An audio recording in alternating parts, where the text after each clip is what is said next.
Welcome you all to the second in a series of Title VIII brown bags. This one comes from two of our 2007-2008 Policy Connect Fellows who did work in Bosnia and Kosovo, and then Macedonia and Croatia. And they're looking at governance in the Balkans and how it's been affected by the international community. Dr. Mark Baskin comes to us from SUNY Albany and has worked in the field with the UN and various other organizations on different projects that he'll probably talk about at some point during the presentation. And Dr. Paula Pickering is currently at William & Mary and has worked with the OSCE in the field. So they both have sort of the development background in addition to their academics. And they both actually received their PhD from the University of Michigan. So I think that's probably enough introduction. As many of you know, Policy Connect is or was a program under the Title VIII initiative. So with that, I'll let you. I think Paula's going to start. So. Yeah, I'm going to start. Well, thanks so much to Daryl for all his support, and we're really appreciative to IREX for giving us the opportunity to pursue this research. None of it would have been possible without your support. So we're interested in looking at how international intervention has been effective or not in building institutions that work and are sustainable after internationals leave in the post-conflict Balkans. So when we went into the field, we were driven by a framework that's a critical hypothesis.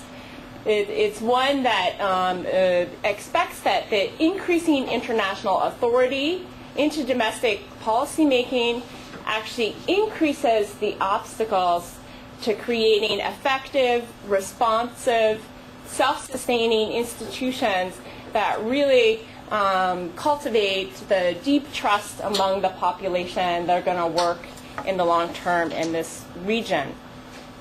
We investigated the hypothesis in 4 post-conflict areas in southeastern Europe that have varying levels of international intervention and authority, with Kosovo and Bosnia and Herzegovina having very high levels of international authority.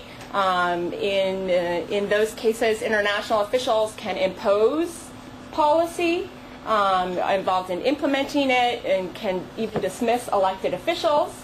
Whereas in Macedonia and Croatia, these are fully sovereign states that have the prime, where domestic officials have the prime capacity for making policy. Nonetheless, immediately after violence that occurred in Macedonia and Croatia, there was significant international intervention and authority, strong-arming in order to get them to change policy. So we wanted to look at variation across these cases to really get an idea of how much traction we could get from our hypothesis.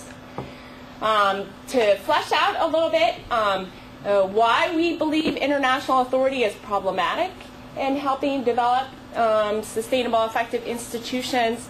I think there are multiple problems, and they revolve around the complexity of systems where internationals either have authority themselves or have to share it with domestic policymakers. One, they're just a multiplicity of decision makers. In addition to having domestic policymakers at the national and local levels, sometimes even regional levels, right? There's a whole set of high representatives and leaders of other intergovernmental organizations who are involved in decision making. Everybody has their own idea of what policy should look like. All those decision makers have different interests often. Some in the international community are interested in building stability in these countries, and that's their prime goal in order to prevent another refugee flow or humanitarian crisis that will tax themselves. Others have a more broad, liberal, ambitious program of creating and fostering liberal, inclusive democracy in the region. Domestic policymakers have their own interests involved. Internationals are also interested in power and influence. Clearly, domestic decision makers are interested in power and have their own ideas of how to remake their nations.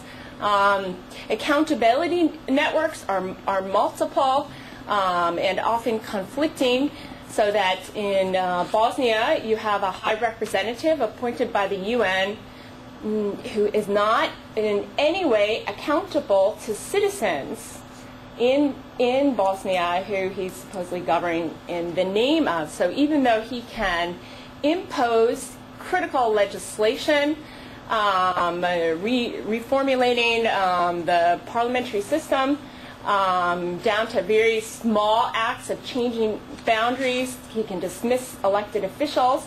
There's no way that the citizens can say, we like this, we don't like this guy.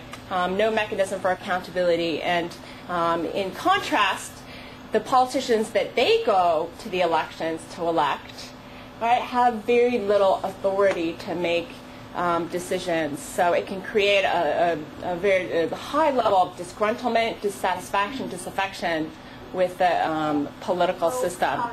Not exactly a good modeling process for building democracy from the ground up.